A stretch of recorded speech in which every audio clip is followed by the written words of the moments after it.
Muy buen día. A ver, vamos a iniciar la clase del día de hoy. Vamos a realizar lo que sería un repaso sumamente rápido sobre números reales y demás, ¿no? Voy a compartir en pantalla.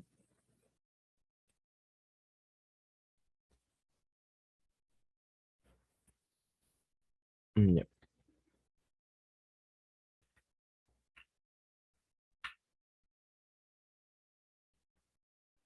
Tenemos como primer punto los números reales, ya que son, bueno, es cualquier número que se puede escribir, ya sea un número decimal, un número natural, o también lo que sería un número entero, ¿no? Ya.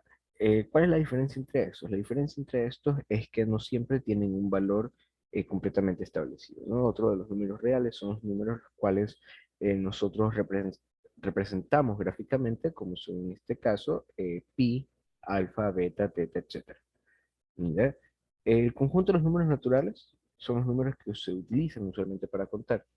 Estos números naturales son los números del 1 al infinito, ¿ya? Y no tienen, mejor dicho, no se cuentan ni el cero ni los números negativos. Al contrario, los números enteros son todos los números negativos, positivos, neutrales, ¿no? Y en este caso sí ingresa el cero y todos los números negativos, ¿ya? O lo que sería la contraparte de un número X, ¿ya? Tenemos el tema de las llaves, que son usualmente utilizadas para formar conjuntos, ¿ya? eh, Conjuntos u otro tipo de explicaciones, ¿no? Siempre se utilizan más que un paréntesis, ya que el paréntesis usualmente se lo utiliza cuando tenemos algún tipo de, mm, bueno, cuando tenemos algún tipo de ejercicio, ¿no?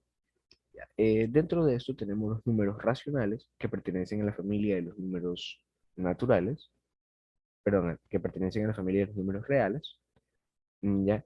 Y entre estos tenemos los fraccionarios y los decimales. ¿Por qué razón se conocen como números racionales? Los números racionales se conocen así porque se racionalizan, ¿no? Tienen un cociente o en sus defectos tienen una parte fraccionaria, ¿ya? En este tipo de números, en estos números racionales, ¿ya? Tenemos que b, que sería el denominador, no puede ser igual a cero, ¿ya? Porque si este número es igual a cero, significa que no es una fracción, sino que es un número entero, ya que recordemos que una fracción en general se representa por dos números enteros, ¿no? Que nosotros lo llamaremos en la parte superior un numerador y en la parte inferior un denominador, ¿ya? Recordando un poco más sobre fracciones, recordemos que tenemos dos tipos, tenemos propias e impropias, ¿ya?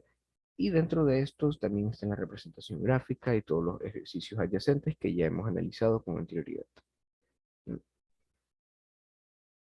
Eh, Hablando también de los números racionales, topamos los números decimales, los cuales son aquellos que se escriben con una coma, ¿ya? Este décimo también puede llegar a cualquier otro número, ¿no? Puede también ser infinito inclusive. Y también tiene sus categorías o tiene su clasificación. Ya tenemos los decimales periódicos y los decimales mixtos, ¿ya? Eh, Dentro de los decimales periódicos tenemos, perdón, tenemos aquellos que se repiten de manera indefinida, ¿ya? Como tenemos en el libro, ya dice que 4 onceavos es igual a 0.363636. Ya, este 36 es un decimal periódico. ¿Por qué razón? Porque entra en un bucle, ¿ya? Entra en un bucle y se repite de manera indeterminada. Entonces, la forma más rápida de escribirle es 0,36 y seis y añadir una pequeña viñeta encima del 36. ¿Ya? También existen otros números en los cuales únicamente se repite un dígito. ¿Ya? Por ejemplo, tenemos 0,2566666. ¿Ya? Ese también es otro tipo de decimales. ¿Ya? En el cual solamente se repite un número y no es en secuencia, sino que es de manera consecutiva. ¿Ya? Ahora tenemos una contraparte. ¿Cuál es esta contraparte? Es un número irracional. ¿Qué significa un número irracional? Un número que no se puede racionalizar, ¿ya?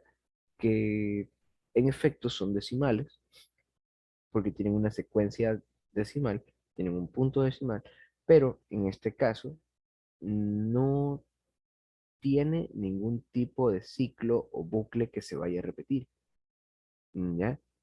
Sino que es una cadena decimal infinita, la cual va avanzando y avanzando y avanzando y avanzando sin necesidad de que exista algún tipo de repetición.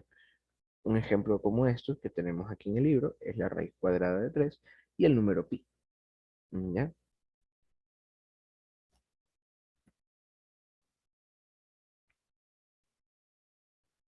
Eso lo podemos saltar.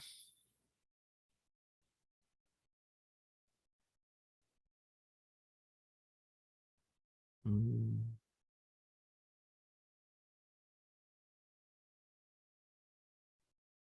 ya. Esos son temas de desigualdades. Esto entra justamente dentro del tema de matemática lógica, ¿ya? El tema de desigualdades sirve para poder asignar de manera aleatoria un valor a una proporción X, ¿no? Se lo utiliza usualmente en conjuntos definidos por extensión, ¿ya? Entonces, le dice escritura de desigualdades, ¿no? Escriba un intervalo de números reales mediante una desigualdad y dibuje su gráfica. Ya, los números reales entre el -4 y -4,5. ¿Existe un número real entre -4 y -4,5? Perdón, entre -4 y -0,5. No, ¿verdad? Porque los números reales, ¿ya? Los números reales no tienen un signo negativo.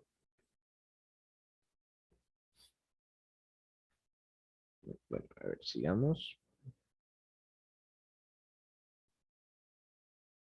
Ya. Ahora aquí tenemos las propiedades básicas del álgebra.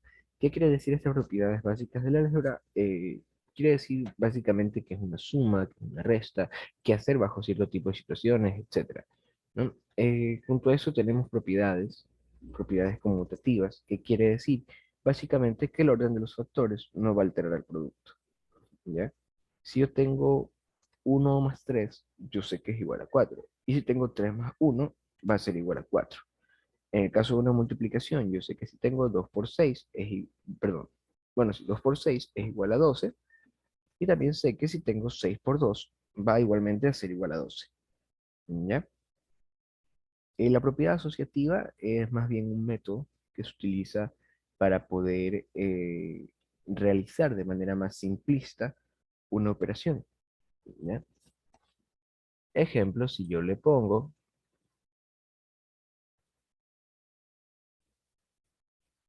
4 más 2 más 8,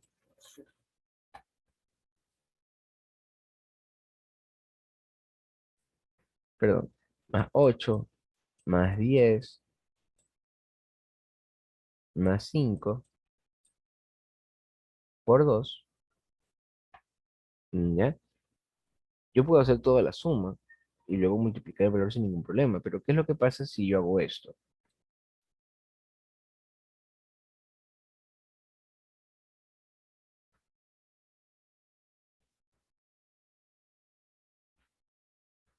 ¿Qué es lo que pasa si yo hago esto?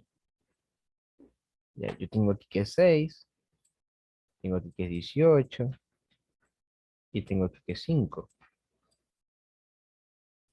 ¿ya? Yo sé rápidamente que 18 más 5 es 23, más 6. Ahora, si sumo 23 más 6, después la respuesta es 29. Ahora, si lo multiplico por 2, yo sé sencillamente que aquí es 18 y aquí es 5. Listo. ¿Ya? Entonces, para ese tipo de problemas nos sirve la propiedad asociativa. ¿Ya? La propiedad inversa quiere decir de que, bueno, mayormente yo puedo aplicar una, una suma bajo un número opuesto y siempre mi resultado va a ser cero. En el caso de la multiplicación, al momento en el que yo tope con una proporción en la cual vaya a multiplicar el mismo valor para un denominador similar, ¿ya? Así mismo mi resultado nunca va a ser cero, ¿no? Una propiedad de identidad es en donde yo sé que si sumo un número a un valor nulo, un valor nulo, mi cantidad se va a mantener, ¿ya? Sin embargo, si yo multiplico una cantidad X por el número uno, va a ser la misma cantidad, ¿ya? Ahora, una propiedad distributiva, ¿ya? Es básicamente lo que hemos realizado en casos de factorización o demás, ¿no? Que es que una cantidad que esté fuera de un paréntesis, que esté afectando completamente un paréntesis, va a multiplicar a ambos factores, ¿ya? Aquí tenemos unos ejemplos. Dice, escriba la forma desarrollada de, entre paréntesis, a más 2 por x. ¿Ya? En este caso la respuesta sería ax más 2x. Y así sucesivamente. ¿Ya? Los exponentes enteros, bueno, la ley de exponentes y demás, eso lo mismos en clase, sin embargo, en esta situación vamos a hacer un, perdón, vamos a hacer un pequeño repaso, ¿no? En primera tenemos que el exponente va a indicar la cantidad de veces que yo voy a multiplicar una base, ¿ya? También tenemos que si esta base es negativa y mi exponente es par, mi resultado va a ser positivo. Caso contrario, de que la base sea negativa y mi exponente impar, mi resultado va a ser negativo, ¿ya? ¿Qué otra propiedad tenemos? Vamos a chequear, ¿ya? Tenemos que si tenemos, perdón, tenemos una multiplicación de dos potencias, ya en donde la base es la misma, entonces yo copio la misma base y sumo los exponentes. Si tengo una fracción que sí mismo tiene la misma base, ¿ya? Yo lo que voy a hacer es restar los exponentes. Si tengo una base elevada a un exponente cero, mi resultado va a ser uno. Si tengo una base elevada a un exponente negativo, voy a invertir la función. ¿Ya? Y en este caso, si tengo, aplicando ley distributiva, ¿no? Si tengo una cantidad, ya, una operación dentro de un paréntesis y en este paréntesis se encuentra elevado a un exponente, entonces el exponente se reparte de manera igualitaria a cada uno de los factores dentro de ese paréntesis, ¿ya? Si tengo una potencia de una potencia, es decir, una base elevada a una potencia que está entre paréntesis y elevada a otra potencia, lo que voy a hacer es multiplicar esas potencias, ¿ya? Por último, exactamente lo mismo que la propiedad número 5, ya que si tengo una potencia de una fracción, pero que esté afectando toda la fracción, el exponente se va a repartir a cada uno de los valores dentro de cada una. ¿Ya? La notación científica, eso no entra. Ya.